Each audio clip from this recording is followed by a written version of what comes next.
Mollywood times കണ്ട് ഞാൻ ഇന്നലെ. എനിക്ക് ഭയങ്കരമായിട്ട് ഇഷ്ടപ്പെട്ട സിനിമ. അതിൻ്റെ ഒരു നറേറ്റീവ് രീതിയാണെങ്കിലും അതിൻ്റെ ഒരു വിഷ്വൽ ടോൺ ആണെങ്കിലും അത് പറഞ്ഞു പോകുന്ന തീംസ് ആണെങ്കിലും ഭയങ്കരമായിട്ട് എനിക്ക് ഇഷ്ടപ്പെട്ടു.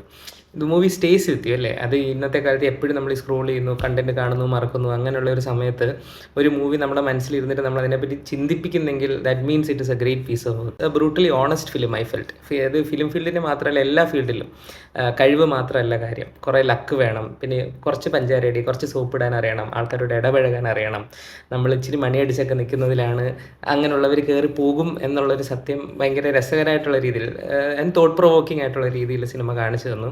ആൻഡ് അഭിനവിൻ്റെ making style it's very unique അല്ലേ. ആ പടം കണ്ടാലേ അറിയാം ഒക്കെ പുള്ളിയുടെ പടമാണ്. അതിനൊരു പ്രത്യേകതയുണ്ട്. അതിൻ്റെ കട്ട്സ് ആണെങ്കിലും അതിൻ്റെ വിഷ്വൽ സ്റ്റൈലിംഗ് ആണെങ്കിലും അതിൻ്റെ ആ ഇന്നർ മോണോലോഗ്സ് വരുന്ന രീതികളാണെങ്കിലും ഇടയ്ക്കിടയ്ക്ക് ഈ ആനിമേഷൻസും അങ്ങനത്തെ കാര്യങ്ങളൊക്കെ യൂസ് ചെയ്യുന്നതാണെങ്കിലും very entertaining and thought provoking. അപ്പോൾ ഞാൻ എന്തിനാണ് ഈ സിനിമയെ പറ്റി പറയുന്നതെന്നല്ല, ഞാനത് പറയുന്ന കാര്യം ഈ സാധനം.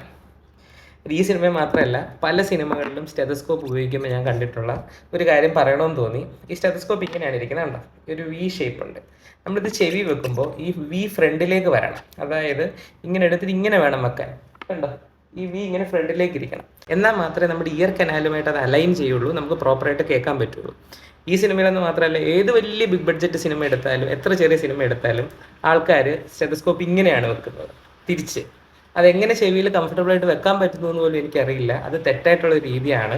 അപ്പോൾ അത് വേറെ ആർക്കും മനസ്സിലാവില്ലായിരിക്കും. പക്ഷെ നമ്മൾ ആ ഒരു ഇങ്ങനെ സിനിമ കണ്ടുവരുമ്പം ബാക്കി കുറേ കാര്യങ്ങൾ ഭയങ്കര ഡീറ്റെയിലിംഗ് വന്നിട്ട് പെട്ടെന്ന് ഇത് കാണുമ്പം അതിൽ നിന്ന് പുറത്തോട്ട് വരുന്ന പോലെ എനിക്ക് ഫീൽ ചെയ്തു. ജസ്റ്റ് ചുമ്മാ ഷെയർ ചെയ്തതേ ഉള്ളൂ, ജസ്റ്റ് ഫോർ ഫൺ.